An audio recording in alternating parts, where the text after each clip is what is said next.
Hello guys, welcome back to the next tutorial. Again, we're gonna continue our discussion on inheritance and we're gonna take a look at overriding.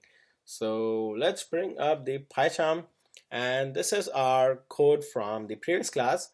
So let me just go ahead and change the configuration so I can run this code because I might have the old one selected. So I just renamed the file to inheritance1, inheritance2.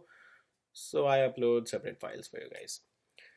So we're all good with this one. So what we wanted to see is what is overriding, right? So let's imagine the scenario that my car BMW, which inherits from the car class, it drives, but it has some more features that needs to be implemented when the engine starts, maybe auto start or like self start, or maybe a lot of different things. It might have a different engine or like V6 or V8 or different kind of things, right? So for that reason, what I want to do is I wanted to implement my own drive method. I want to override this functionality. I don't want to use whatever exists in the car class, in the base class, and I want my own functionality in the child class so that it implies only to my child class, which is BMW. So what I can do is it's as straightforward as you can think of. So I just need to say def drive and done.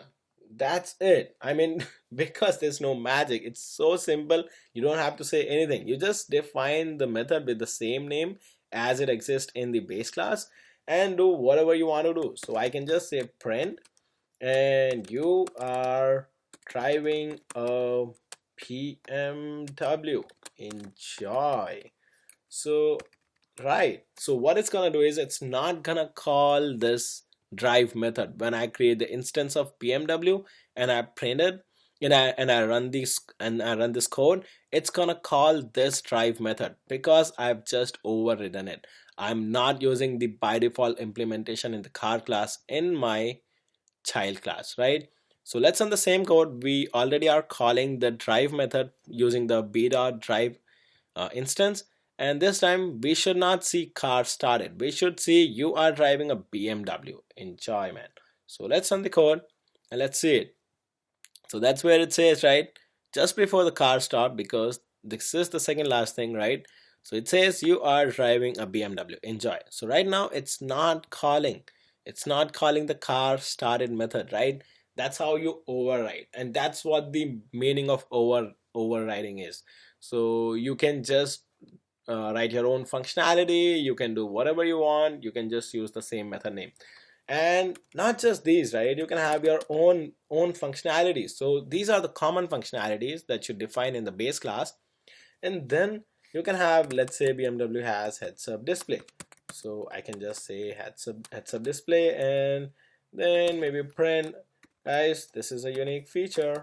This is I know it's not unique. I know it's not unique. Now a lot of cars have it. So but we're just trying to learn Python right now. So don't worry about the cars.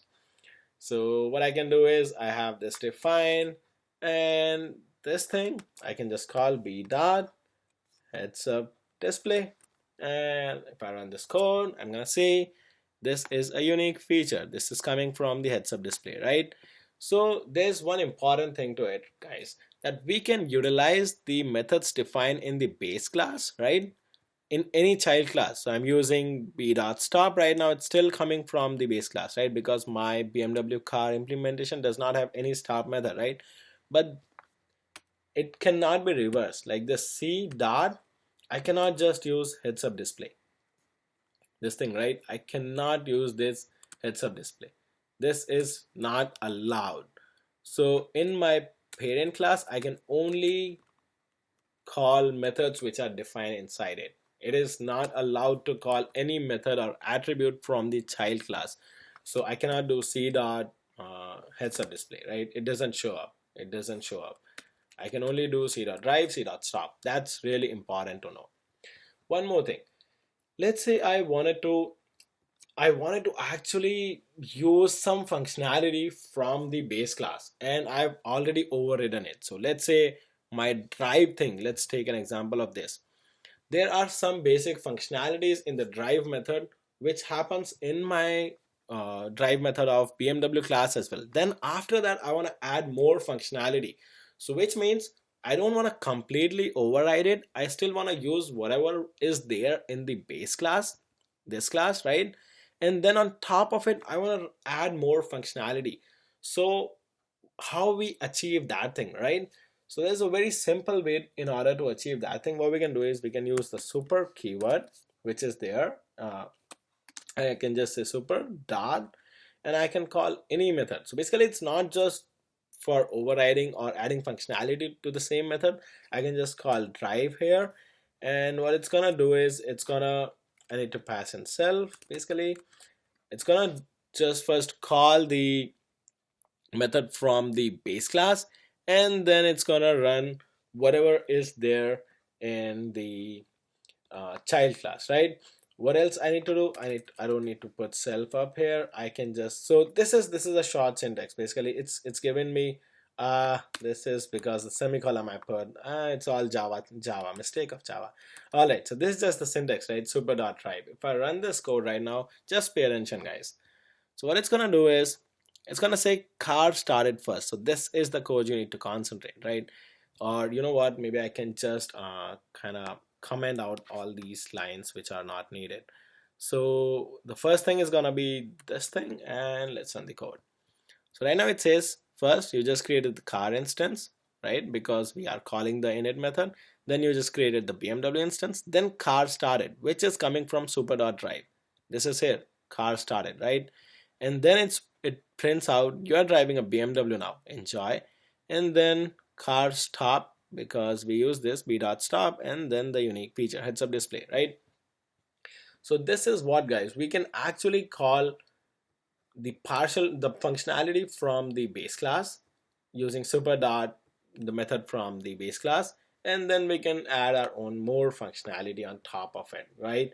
And this syntax is not just specific to this. What we can do is, in order to be more specific, what we can do is we can pass the name of the car class here, BMW, and then self. This is a more, it's just a better syntax for better practice, like all those things, best practices, perfect indentation. It's really important to make your code readable and for everyone else to understand. So I would say just use this one.